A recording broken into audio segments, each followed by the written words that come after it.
Ser líder en una iglesia, hermanos, ha estado muy en mi corazón de qué es ser un líder cristiano y cuáles deben ser sus resultados. Y pienso que ser líder de la iglesia en cualquier área es uno de los privilegios más grandes que un cristiano puede ostentar.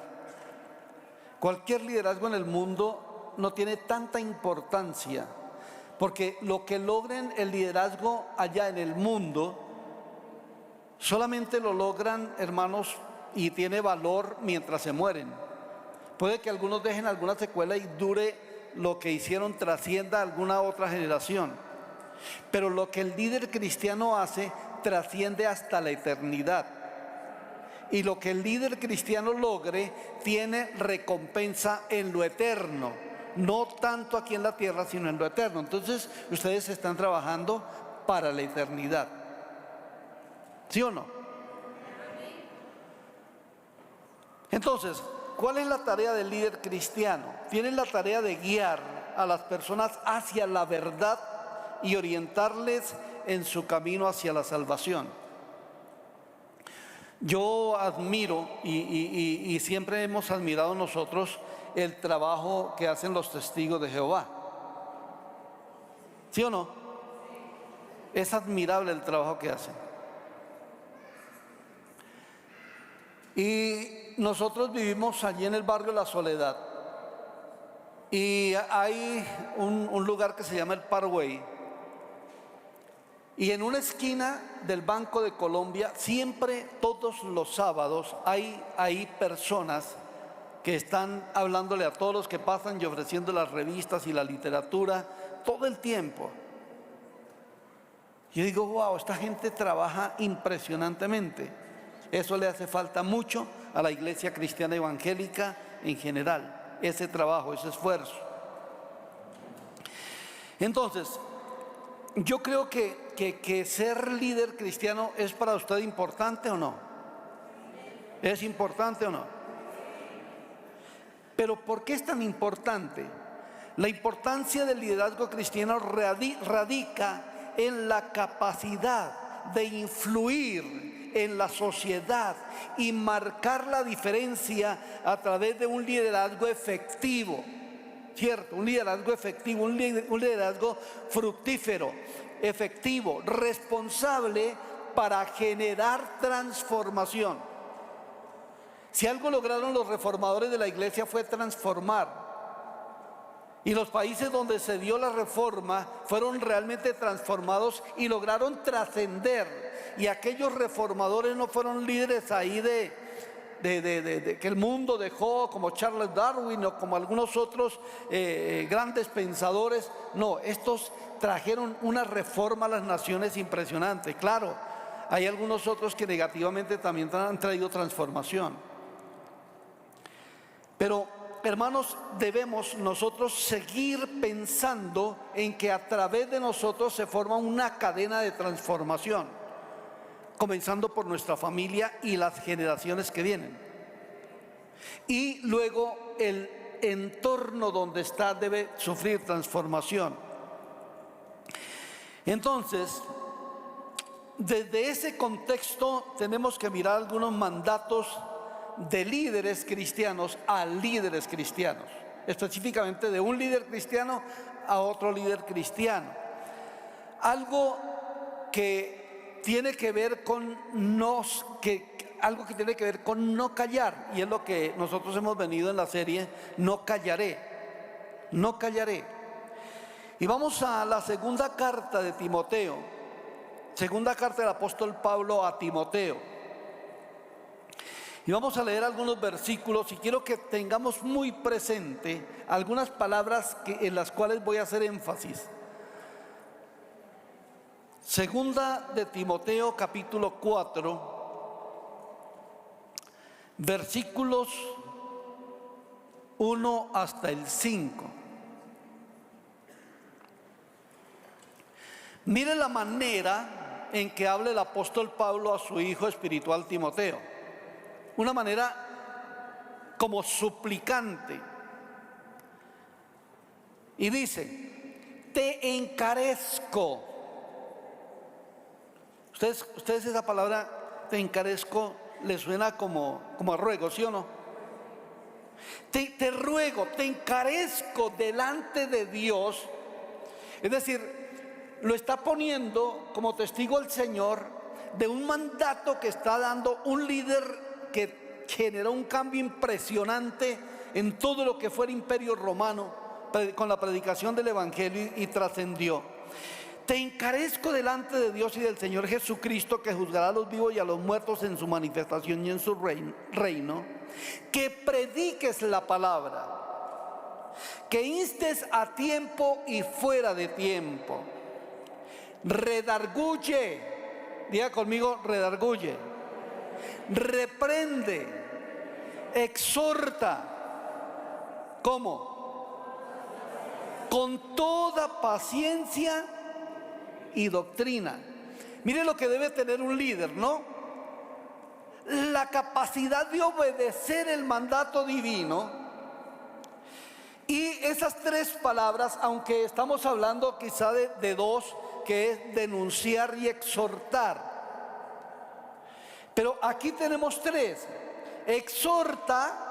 redarguye, reprende y exhorta. ¿Cómo? Con paciencia y doctrina.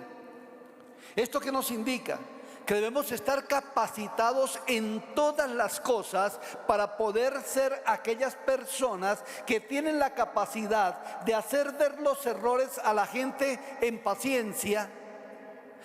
Aquellos que tienen que tienen la capacidad de reprender, ya sea que se necesite una reprensión dura, que más adelante vamos a ver, o una reprensión en suavidad.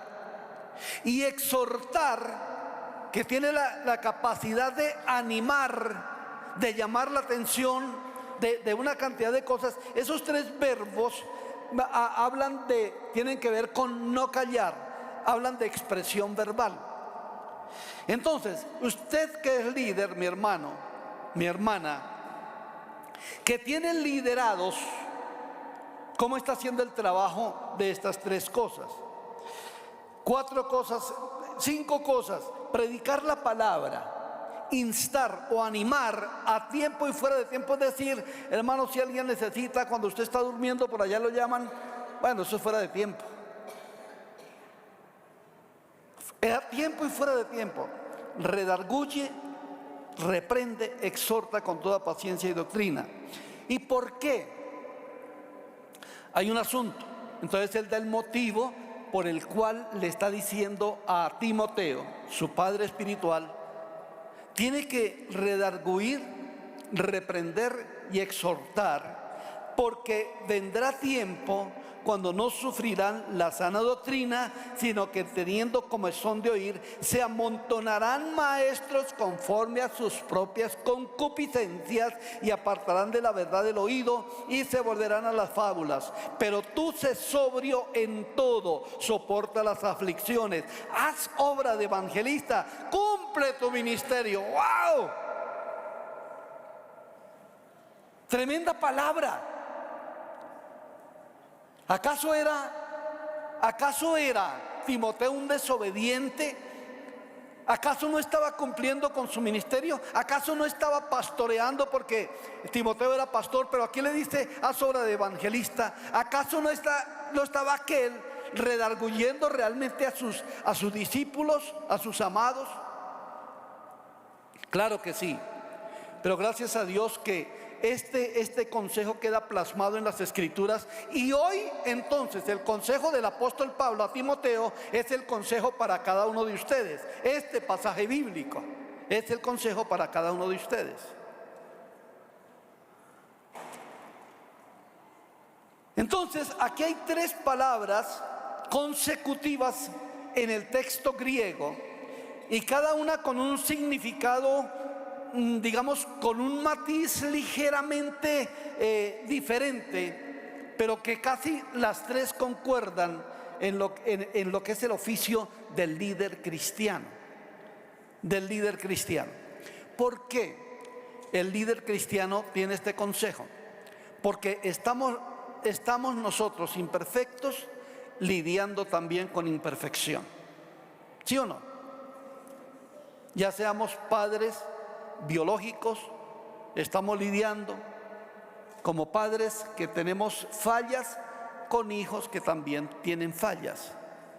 O como padres espirituales estamos lidiando con nuestras fallas, pero tenemos que lidiar con las fallas de nuestros liderados.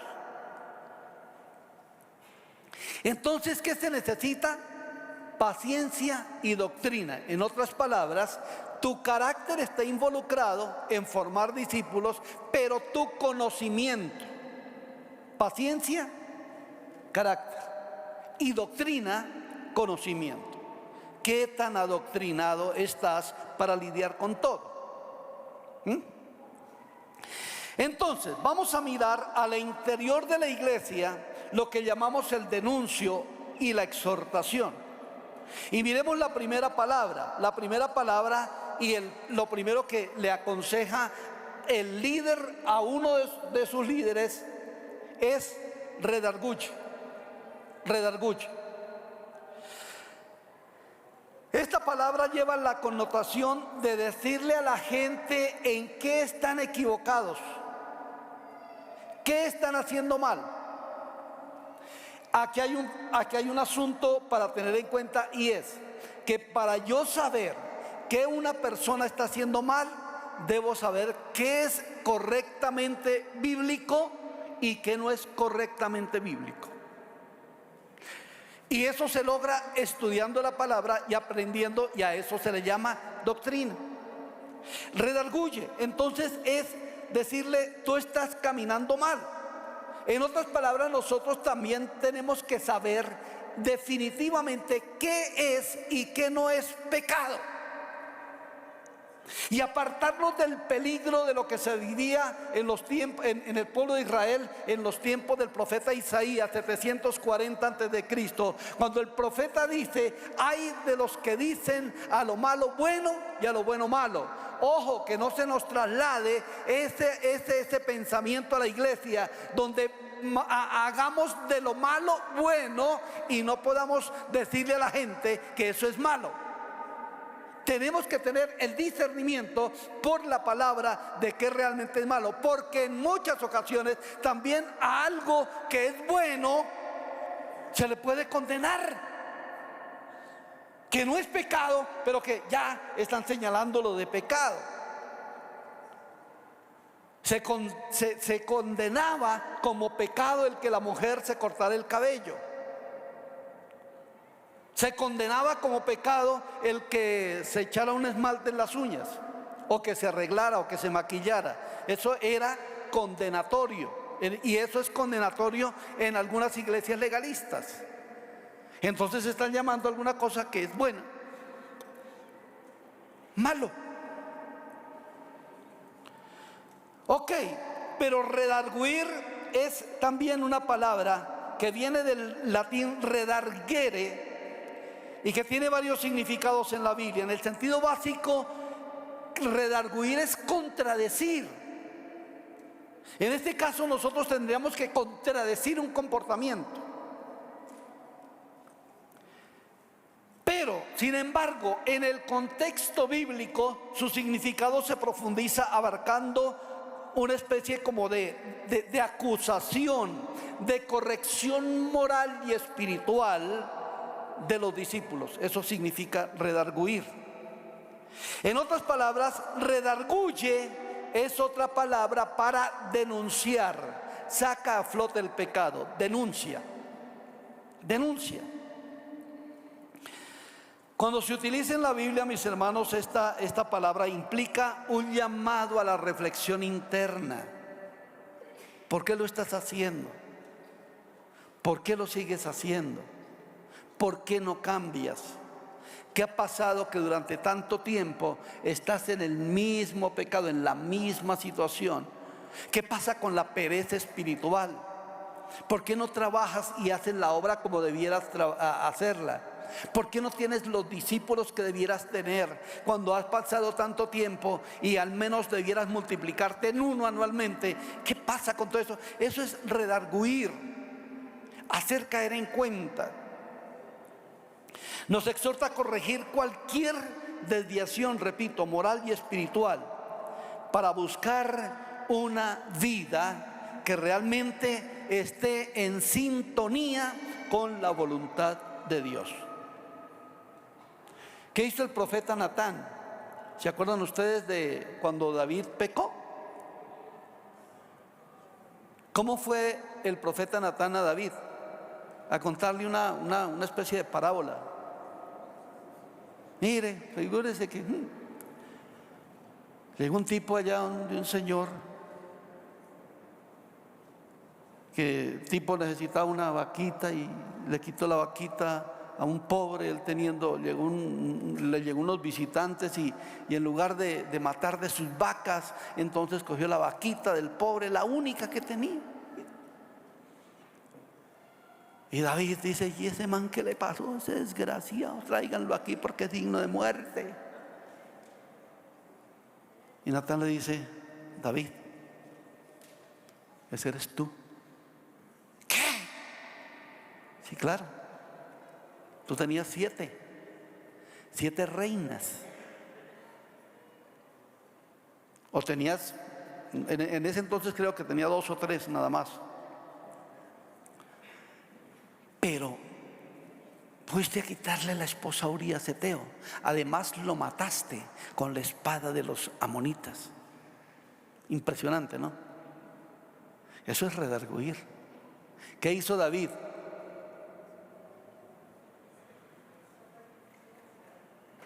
¿Qué hizo David? Se arrepintió. Se arrepintió. En otras palabras, hizo que su corazón fuera redarguido de pecado.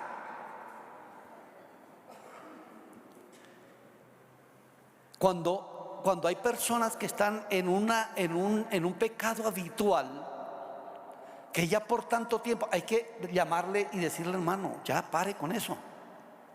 O si no, seguir los procesos disciplinarios en la iglesia. Y eso es, hermanos, redarguir. Entonces, redarguir es uno de los aspectos claves de la obligación de cada líder. Si tratas de no decirle a la gente que están equivocados, tú no estarás cumpliendo con la responsabilidad que el apóstol Pablo está mencionándole a Timoteo. No tengas temor de llamar a la gente ¿cómo se le llama? ¿Con qué? Con paciencia y doctrina. Wow. Con paciencia y doctrina. La segunda palabra es reprende. Una vez que se exhorta, entonces se reprende. Y esta es una palabra un poquito más fuerte. Denota una expresión de una fuerte desaprobación, una denuncia, incluso una censura formal. Pablo considera como un deber ineludible de Timoteo no solo exponer y refutar el error, el pecado, la falsa enseñanza, sino también denunciar cada aspecto de las cosas con claridad que lo identifica como el mal es realmente. No podemos nosotros, hermanos, pasar por desapercibido las fallas de los hermanos y los chismes y las deudas que no se pagan y los préstamos y los líos, y no llamar a corregir, no reprender.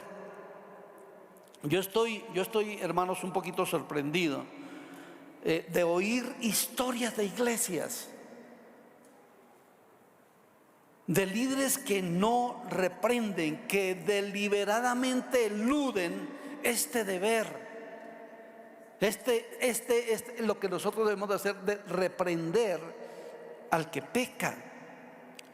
Me contaba una persona hace unos días que estuvo asistiendo a una iglesia y se retiró. ¿Y por qué se retiró? Porque había una pastora ya de edad, y la pastora tenía unas nietas, y las nietas tenían un testimonio pésimo. A tal punto que una de ellas, una de sus nietas, era lesbiana. pero ella fundó un discipulado y lo dirigía, y la abuela no le decía nada. La otra llegaba borracha los sábados por la noche, la otra nieta llegaba borracha los sábados por la noche, dormía un ratico y se levantaba a dirigir la alabanza. ¿Qué harías tú como líder? Ah, no, es la pastora y no se le puede tocar. No, nosotros también, y yo he dado autorización a toda persona, y lo hago también públicamente, de que mis fallas me las digan. ¿Y quién soy yo para que no me las digan? Un humano cualquiera, débil, falible, que tiene cantidad de errores, y que estoy en el proceso también, como muchos de ustedes, de santificación. Mire, en estos casos y tantos que uno conoce y que le dicen, yo tengo mucha comunión con pastores y me hablan de cosas terribles que hacen muchos líderes en las iglesias. A mí me hablaban de un pastor que fue a una iglesia, hermanos, y fundó una especie de pirámide, y los hermanos pusieron su confianza en él y se fue con la plática.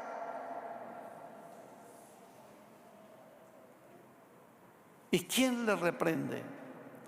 La denominación no tomó ninguna acción contra esa persona. Nosotros debemos, hermanos, tener celo por la vida de santidad de cada miembro de la iglesia, pero comenzando por nosotros los líderes. ¿Qué santidad manifestamos? ¿Cómo manifestamos nuestra honestidad en todo? El respeto a la palabra que se da. Nuestra palabra tiene valor, ¿sí o no? La Biblia dice que bienaventurado es aquel que aún jurando en daño suyo, no por eso cambia. ¡Wow! ¿Cómo así? Hizo un juramento y este juramento lo perjudica tremendamente. Pero dice, a mí no me importa, di mi palabra y mi palabra vale. Hago valer eso aunque yo sea el perjudicado. Eso es lo que trata de decir la Biblia. ¿Cómo es nuestro testimonio como líderes para poder corregir? Porque otra cosa es que se tenga autoridad moral para poder corregir y reprender. Mire, por allá llegó un tipo a Creta. Bueno, ustedes saben que Pablo dejó como pastor establecido a Tito en la isla de Creta, ¿sí? Pero allá habían unos desdichados cristianos en esa iglesia que empezaron a hacer una doctrina totalmente mala, perversa. Y estos tipos estaban engañando a la gente porque dice que empezaron a acomodar la palabra para complacer sus propias concupiscencias.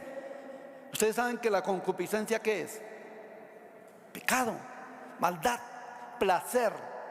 Eso es concupiscencia. Y entonces el apóstol Pablo está diciendo a Tito, hablando de los cretenses, dice: este testimonio es verdadero, por tanto repréndelos duramente para que sean sanos en la fe. Repréndelos duramente. Ojo, pero para reprender duramente se necesita sabiduría. No es llegar y coger la persona a bibliazos. Y a bibliazo me refiero citándole versículos y condenando, sino confrontando y confrontando duramente. Entonces, algunas personas necesitan ser reprendidas duramente. Mire, mis hermanos, la reprensión en estos tiempos se ha vuelto demasiado laxa. ¿Por qué? ¿Por qué nadie se atreve a reprender? Ay, porque me voy de la iglesia. Me insultaron. Entonces hoy día hay tantas iglesias y hay tantos que usan turismo eclesiástico porque se trastean cada rato de iglesia, cada ratico. Aquí no me gustó esto, entonces me voy para la otra. No, pero es que allá no me gustó, fue lo otro, entonces me voy para la otra. Entonces, no, allá no me gustó, fue lo otro, entonces me voy para la otra. Y eso hay un turismo impresionante. Pero hermanos, de verdad, permitan que en algún momento, si tú demandas una reprensión dura, que se te pueda dar.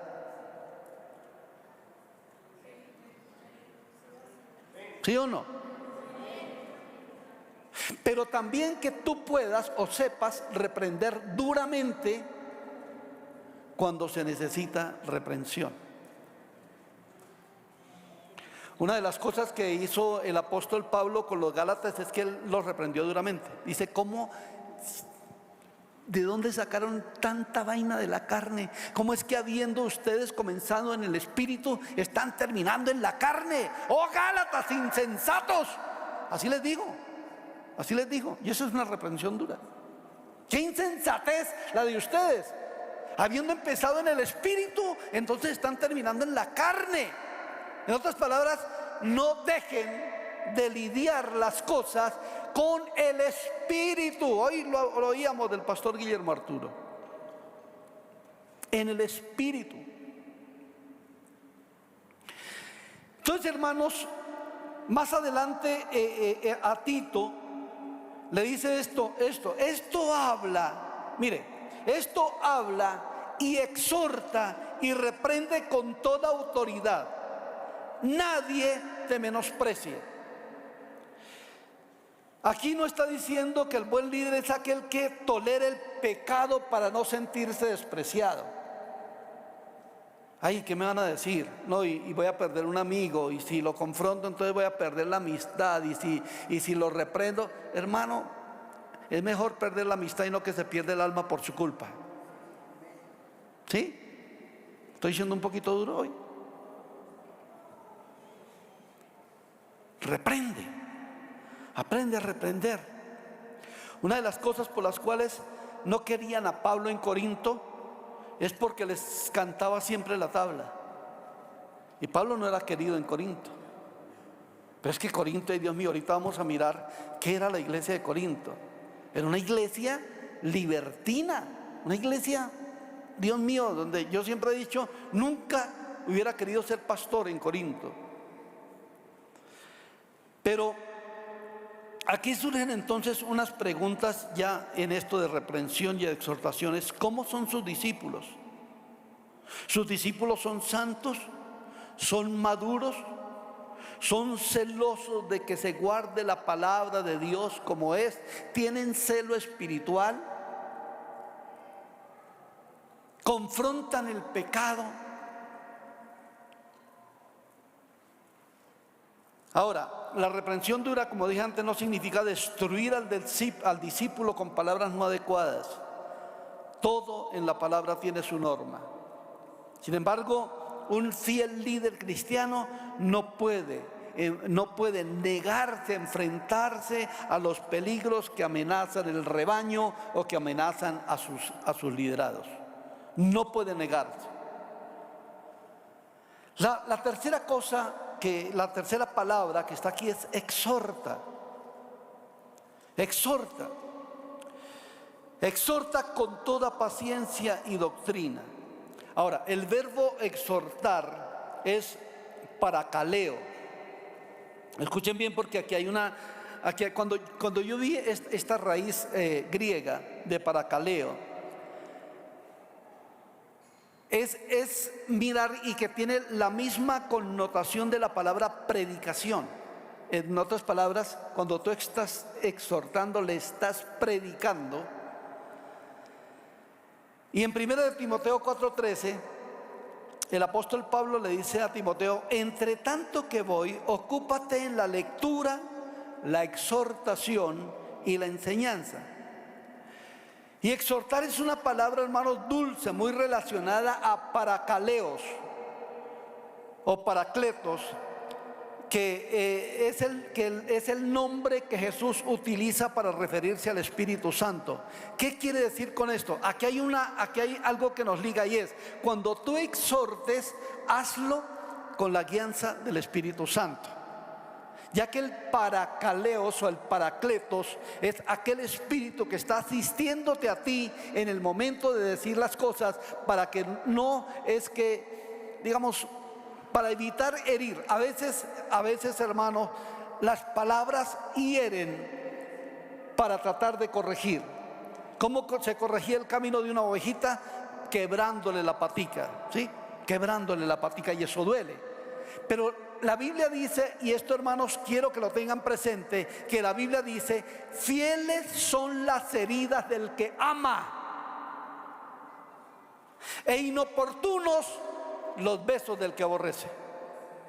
Fieles son las heridas del que ama. Hermanos, si tú has recibido una herida, de pronto te regañaron duro para que cumplieras la palabra, pero esa exhortación o esa herida fue en amor, dile: Señor, gracias, porque me lo están diciendo en amor. En amor. Fieles son las heridas del que ama, e inoportunos los besos del que aborrece. Entonces, que nuestra exhortación sea en el Espíritu Santo. El Espíritu Santo siempre va a tener un camino para que nosotros atraigamos a la persona al Señor y no la mandemos al mundo, no la mandemos al pecado. Entonces, exhortar también es una expresión que transmite la idea de dar aliento, ¿sí? Exhorta, alienta a la persona. Dar aliento, escuchen, refrigerio, consuelo, bálsamo, todo ello en la forma de una súplica dulce. En otras palabras, ven chinito, ven chinita para acá. Somos amigos, ¿no? ¿Por qué estás haciendo esto? Esto te va a llevar a cometer cosas. Esto en la exhortación o en la reprensión dulce. La otra es la reprensión duramente. La reprensión dura también se necesita, y en eso se necesita sabiduría. Entonces, es una exhortación tierna, y ese es el corazón, mis hermanos, de la predicación bíblica del líder cristiano. Y el propósito, mis hermanos, el objetivo de todo esto, tanto de las reprensiones fuertes como la exhortación suave y dulce, deben ser para el bien de los oyentes y nunca para tratar de herirlos. Yo les cuento, en mi juventud yo tuve muchas, pero muchas heridas, especialmente de uno de los líderes de jóvenes que tenía. Me trató muy mal, porque era una disciplina muy férrea y recibí muchas heridas. La verdad es que digo gracias, Señor, porque me sostuvo, porque me hirieron demasiado, pero supe lidiar con esas heridas. Entonces, la exhortación es una guía, un corrector, una fiesta, un ungüento para edificar o para la sanidad del rebaño, en otras palabras, para sanidad de todos los que son sus discípulos. ¿Cuál es el propósito de redarguye, reprende y exhorta? La salud espiritual del congregado. Amén. Amén. Yo sé que ya está tarde y que está haciendo hambre y todo eso, pero como decía un amigo mío, sus amenes me animan. Sus amenes me bendicen. Ok. Luego, cuando lo hace, repito que hay esas dos cositas que nos dice el apóstol, que hay que hacerlo con paciencia y doctrina. En 2 Timoteo 2, 24 y 25 dice: porque el siervo del Señor no debe ser contencioso, sino amable para con todos, apto para enseñar. Oiga, líder, voy a leer de otra manera: porque el líder de vida en acción no debe ser contencioso, sino amable para con todos, apto para enseñar, sufrido, que con mansedumbre corrija a los que se oponen, por si quizá Dios les conceda que se arrepientan para conocer la verdad. Increíble esto, ¿cierto? Mire ese versículo y sáquele riqueza para su vida. Pablo llama a todas las manifestaciones posibles de paciencia, de bondad, de nobleza, pero también de firmeza. A la gente no se le va a ganar perdón la expresión, con vaciadas impecables o implacables mejor. No, tenemos que nuestras reprensiones y correcciones tener un sabor de preocupación por la vida espiritual. Bueno, todo esto se trata de no callar. Ahora, vamos a la iglesia de Corinto. Porque una iglesia, perdone que voy a decir esto no adecuado, porque una iglesia se desgració tanto, porque una iglesia se volvió tan terrible por falta de líderes que redarguyeran, reprendieran y exhortaran. Vamos a mirar los problemas de Corinto. Siempre estuvo el apóstol Pablo presto a denunciar, a exhortar, a reprender y a corregir el pecado de la iglesia. Solo quiero que miremos esta primera epístola a los Corintios y qué problemas tenía. El primero, divisiones.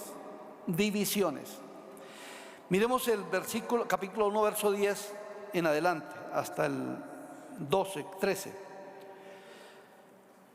Divisiones. Ojo, mire lo que dice. Os ruego pues, hermanos, por el nombre de nuestro Señor Jesucristo, que habléis todos una misma cosa y que no hay entre vosotros divisiones, sino que estéis perfectamente unidos en una misma mente y en un mismo parecer. Porque he sido informado acerca de vosotros, hermanos míos, por los de Cloé, que hay entre vosotros contiendas. Quiero decir que cada uno de vosotros dice: yo soy de Pablo, y yo de Apolos, y yo de Cefas o Pedro, y yo de Cristo. Entonces, ahí está la denuncia, ahí está el redarguir. Ustedes, oye, ¿cómo así que allá unos están divididos? Unos dicen que yo soy de Pablo, el otro dicen que yo soy de Apolos, que era un gran predicador, un evangelista, y el otro dicen que yo soy de Pedro, y el otro dicen que yo de Cristo. ¿Eso en qué se convirtió? Y mire la exhortación cuando dice: ¿acaso está dividido Cristo? ¿Fue crucificado Pablo por vosotros o fuisteis bautizados en el nombre de Pablo? ¡Wow! ¡Qué interesante! ¿Dónde estaban los líderes de la iglesia de Corinto para que corrigieran las divisiones? ¿Puede haber divisiones en vida en acción? ¿Sí o no? Cualquiera puede decir: yo soy de John, yo soy de César, yo soy de Guillermo Arturo, y yo de Cristo. Aquí nadie es de nadie. Aquí somos una comunidad cristiana que alaba al Señor, y solamente hay diferentes líderes y cada uno tiene su líder, pero esto no debe, los ministerios no debe darse para que haya divisiones. Y en el momento en que usted oiga que viene, y hermanos, ¿cómo se dan las divisiones? Cuando uno habla del otro ministerio y habla mal. No lo debemos admitir. O hablan mal de su break. Ay, no, pero es que yo no. Hermanos, ¿para qué estas divisiones? Puede darse y tener graves consecuencias. Así que, hermano líder, si tú tienes la sabiduría, vas a decir: no, Señor. Si tú vas a hablar de la persona, vamos a hablar frente a ella, lo vamos a confrontar. Y se confronta de una manera sabia, si es que hubo el chisme. Hay que hacerlo. Mira, a mí casi me forman un problema gravísimo en una ocasión hace muchos años. Mi esposa siempre me acompañaba, y allí en Santa Isabel los despedidas de años era hasta las 12 de la noche. Pero estaba Ana María recién nacida, y nosotros tenemos como costumbre de familias que la Navidad la pasamos nuestra familia, con la familia Díaz, pero el Año Nuevo lo pasábamos con mi mamá. Y bueno, ha sido el único Año Nuevo en ese entonces que mi esposa no me acompañaba. Total que salimos a las 12 de la noche y yo le dije a ella: yo voy a ir, visito a mi mamá, que vive allí en el sur, y luego yo me voy para la casa. Yo salía con un carrito, un Chevette rojo que tenía, Y en la esquina había una parejita, dice, y yo les dije, yo sabía que ellos iban para el sur, allí para Bravo Páez, y les dije, van para allá, yo salgo por ese lado, súbanse. Y se subieron. Eran las 12 de la noche. A los pocos días oí el chisme de alguien que estaba por ahí diciendo: yo vi al pastor que recogió a una mujer a las 12 de la noche y se fue, y que llegó por allá a las 3 de la mañana a la casa borracho.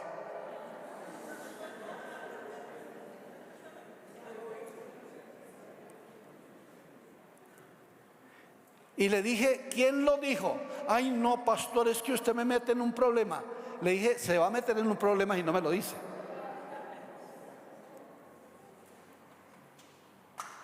Entonces di y prácticamente lo obligué a decirme: vamos a confrontar a esta persona porque esto es grave. Y la llamé, y era una hermanita. Ay, es que ¿de quién lo oyó? Ay, no, es que me lo dijo. ¿Quién se lo dijo? Ay, es que no me acuerdo. Le dije: usted es la chismosa. Y llamé a la pareja y le dije: mire, con esta pareja me fui a las 12 de la noche, 12:30 más o menos, y llegué a las 2 de la mañana a mi casa. Estaba con mi familia.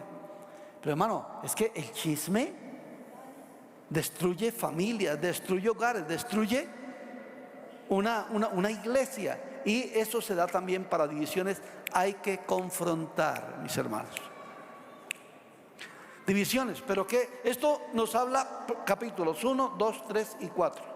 Llegamos al capítulo 5, donde hay un problema gravísimo, que la iglesia toda estaba tan complacida y es un caso de inmoralidad sexual. Miremos el capítulo 5. Yo voy a traer mi Biblia física y se me olvidó.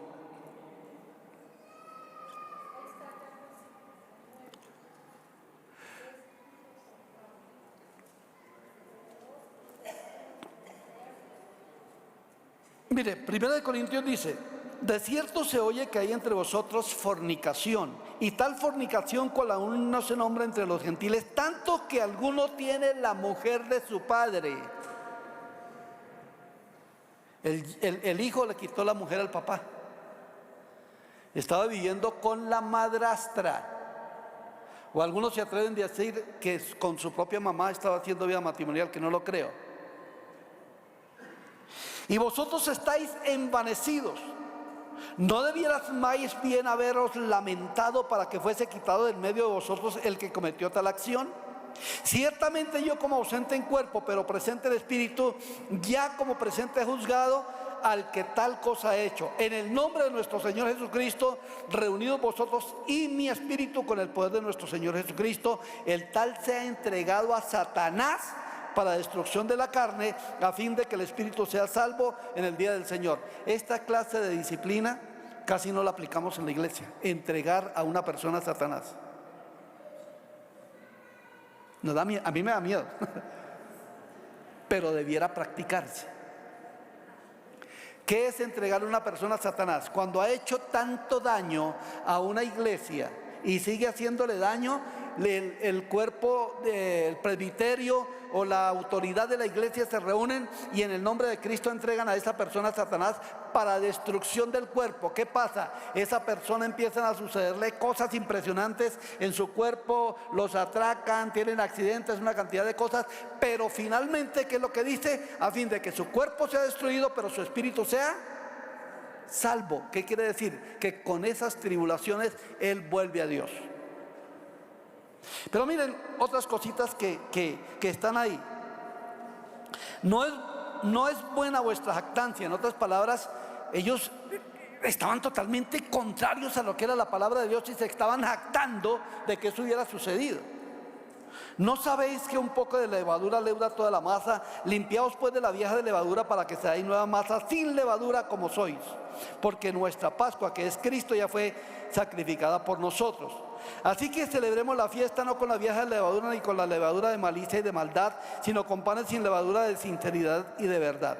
Escuchen esto muy atentamente. Os he escrito por carta que no os juntéis con los fornicarios, no absolutamente con los fornicarios de este mundo, o con los avaros, o con los ladrones, o con los idólatras, pues en tal caso os sería necesario salir del mundo. ¿Por qué? Porque en el mundo hay cantidad de fornicarios, de idólatras y esto. Más bien, escuchen bien, más bien os escribí que no os juntéis con ninguno que llamándose hermano fuere fornicario o avaro o idólatra o maldiciente o ladrón, con el tal ni aún comáis. Esto es duro. Esto es duro. Pero es una cosa de las cuales estamos carentes de practicar en la iglesia. Algunos con una disciplina, ay, me trataron mal, me volvieron una miseria. Pero ¿qué tal si practicáramos eso? ¿Qué es? Decirle, ponerlo aquí y decirle a esta persona está siendo reincidente en este pecado, no, ni siquiera lo inviten a comer. ¿Qué tal?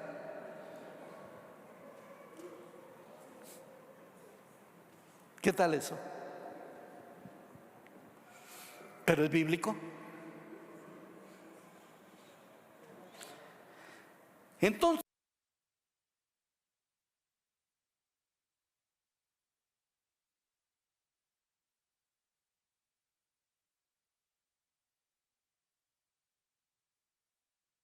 sexual en Corinto. Corinto era una iglesia de más de 20,000 miembros. ¿Dónde? ¿Dónde estaban los líderes? El otro, capítulo 6. En el capítulo 6 se da algo interesante y es la denuncia que hay que hacer a los que se demandan como cristianos ante los incrédulos.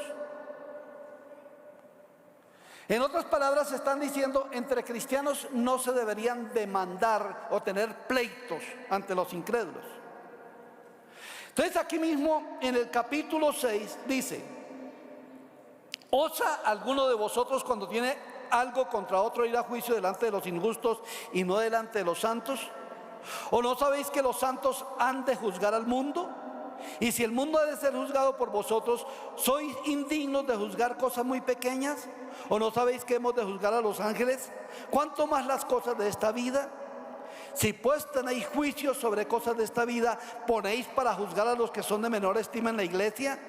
Para avergonzaros, lo digo, es que Pablo aquí estaba haciendo reprensiones duras. Pues que no hay entre vosotros sabio ni aun uno que pueda juzgar entre sus hermanos, sino que el hermano con el hermano pleitee en juicio, y esto ante los incrédulos. Así que por cierto es ya una falta en vosotros que tengáis pleitos entre vosotros mismos. ¿Por qué no sufrís más bien el agravio? ¿Por qué no sufrís más bien el ser defraudados? Tremendo esto. Expresa el apóstol su preocupación sobre las denuncias entre creyentes. Es una muestra pública de los fallos de la iglesia que daña su reputación allá ante los jueces inconversos. A estos dos cristianos vienen aquí a demandarse y a discutir y a tratarse mal delante de una persona inconversa. ¿No daña la reputación de la iglesia? Entonces, en otras palabras, está diciendo el apóstol Pablo, debiera existir un tribunal cristiano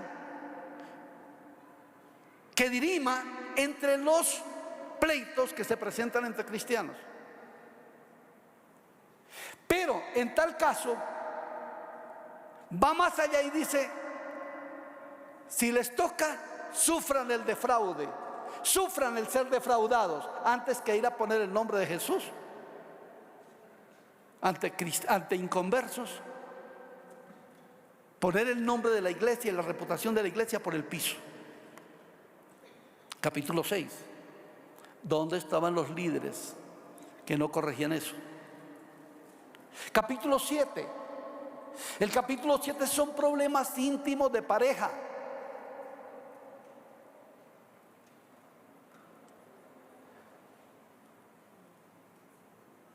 Y había una situación, y es que se estaban negando en las relaciones sexuales entre pareja. y una cantidad de conflictos que están allí. Y por eso el apóstol dicen: no se nieguen el uno al otro. No hay disculpa absolutamente para negarse en la relación sexual de pareja, excepto si hay un propósito de orar un tiempito, pero luego volver a uniros en uno para que no os tiente Satanás a causa de vuestra incontinencia.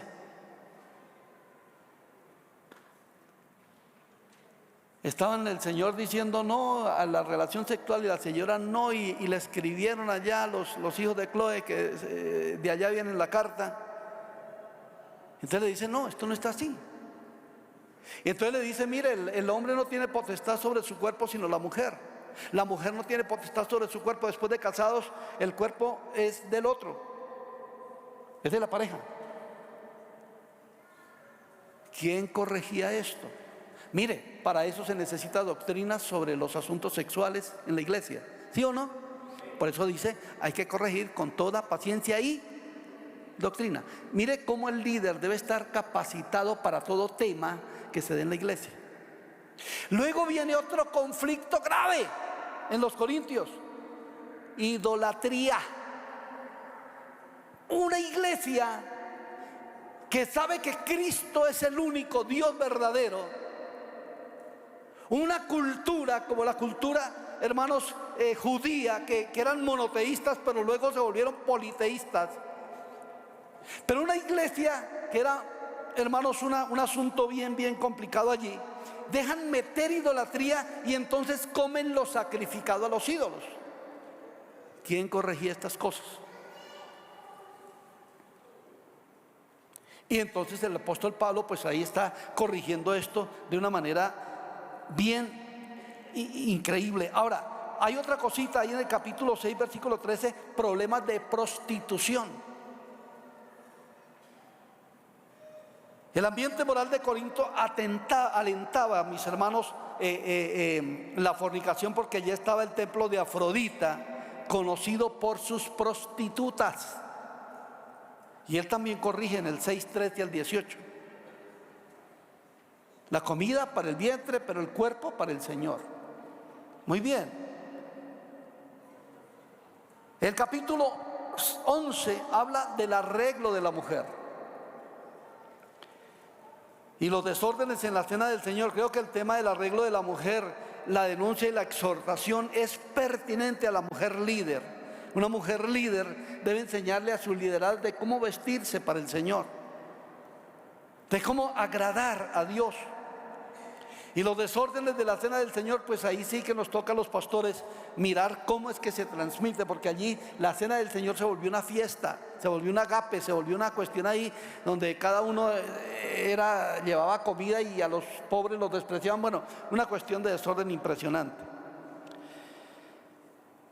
El desorden de los dones espirituales, y tuvo que Pablo corregir cada don, y ahí está en el capítulo 12. En el capítulo 13 el concepto sobre el amor. En el capítulo 14 es un desorden en la profecía impresionante, un desorden en las lenguas, y le tocó corregir al apóstol Pablo. ¿Por qué el apóstol Pablo tuvo que corregir?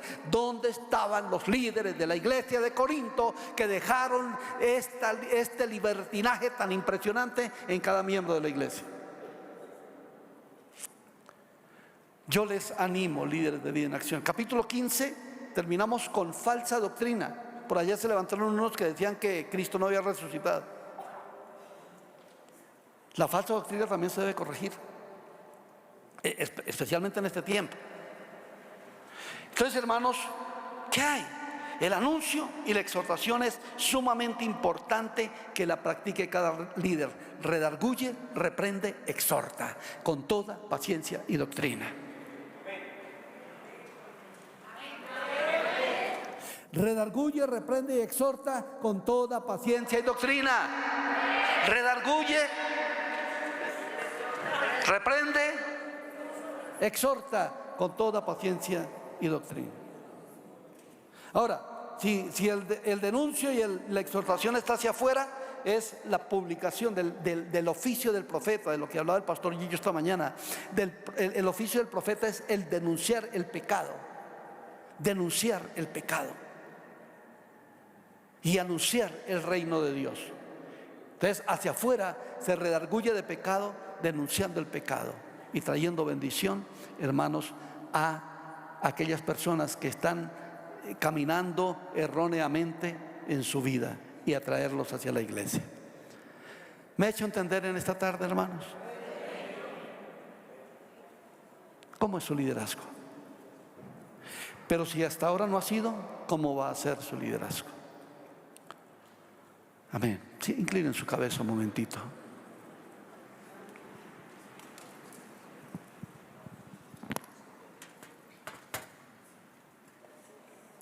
¿Es usted una persona que tiene autoridad del Señor?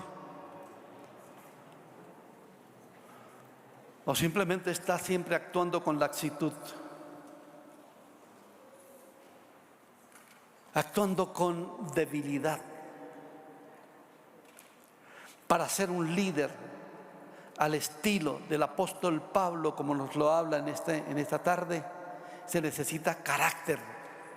Crecimiento en carácter cristiano, crecimiento en la autoridad.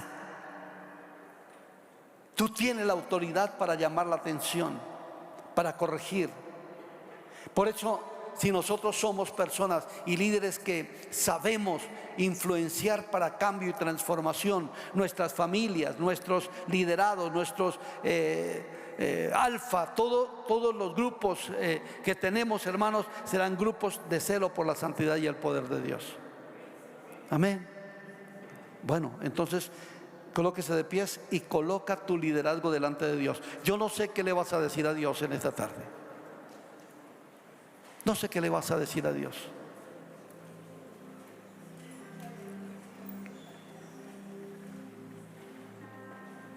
En lugar de hablar con personas de las fallas de otro, hábleselas personalmente. ¿Me escucharon? En lugar de hablar con otros de las fallas de otro, llámalo y háblale personalmente y dile: hermano, no estás caminando por el camino. Con toda paciencia y doctrina, que no te salgas de la Biblia. Toda exhortación debe tener el respaldo de la Biblia, el respaldo de la palabra de Dios. Ojo, porque algunos están minimizando el pecado.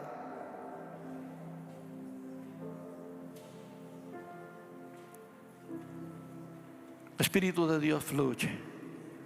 Fluye. Coloca tu liderazgo delante de Dios. Colócalo. Colócalo. Líder, como papás, hay algunos que le tienen miedo a los hijos y no los exhortan, no los reprenden, no les redarguyen. Espíritu Santo, glorifícate. Ahí estás hablando con el Espíritu Santo. Estás hablando con el Padre, estás hablando con el Hijo, estás hablando, mi hermano, con el Señor, con el Dios Todopoderoso. Dios mío, te amamos, te bendecimos, te glorificamos, Padre. Tú eres el Señor de Vida en Acción. Tú eres el Señor de cada uno de estos líderes que en esta tarde está aquí. Señor, glorifícate. Si tú tienes que pedirle al Señor que te ayude a crecer en el carácter, para no ser aquellos de los que habla a espaldas y no sostiene de frente, para que tú estás siendo una persona que no tienes el carácter de corregir y de corregir bien, que tú eres una persona hiriente tal vez y no has sabido corregir con paciencia. Lo has hecho, pero no tienes paciencia y doctrina. Que esos son lo que debe guiarnos a nosotros a estar corrigiendo, y que tengamos buenos miembros, buenos discípulos, verdaderos discípulos del Señor en nuestra iglesia. Tus discípulos, colócalos delante de Dios. Los quiero oír, hermanos, los quiero oír orar en el nombre del Señor. Los quiero oír orar en el nombre de Jesús. Gracias, Padre Celestial. Ora, entrégale esos discípulos al Señor. Entrégale por nombre. Dile, Señor, a aquellos que están ahí difíciles, dile, Señor, dame la sabiduría para ganarlos para ti. Señor, es solamente que tú vengas, que tu Espíritu Santo me guíe, que me llene, que me des, Padre, esa bendición de poder formar discípulos para el reino. Padre, oro por este liderazgo. En el nombre de Cristo pido, Señor, que sea un liderazgo ungido, un liderazgo lleno, pleno de ti, un liderazgo con autoridad, un liderazgo maduro, un liderazgo que tiene doctrina, un liderazgo que se interesa por el conocimiento, por conocer la doctrina de la Biblia, Señor, y profundizar cada día más. Padre, en el nombre de Jesús, oro por una unción especial, una unción de paternidad espiritual, una unción de paternidad espiritual. Señor de los cielos, sobra en el nombre de Jesús una paternidad al estilo del apóstol Pablo, que no se callaba cuando tenía que ser duro, pero que también amaba pacientemente y amaba, Señor, con ternura. En el nombre de Jesús, danos, Señor, eso que necesitamos para levantar a todos los discípulos, los que tenemos y los que nos darás en estos días, Señor, que vienen. Padre, gracias por lo que nos darás en el resto de la vida que tenemos. Cada discípulo lo colocamos delante de tu presencia. Oramos, Señor, por esas multitudes que vendrán, por el buen trabajo y el buen desempeño y la responsabilidad de cada uno de los líderes de Vida en Acción, Señor. Un liderazgo de avanzada, un liderazgo de preparación,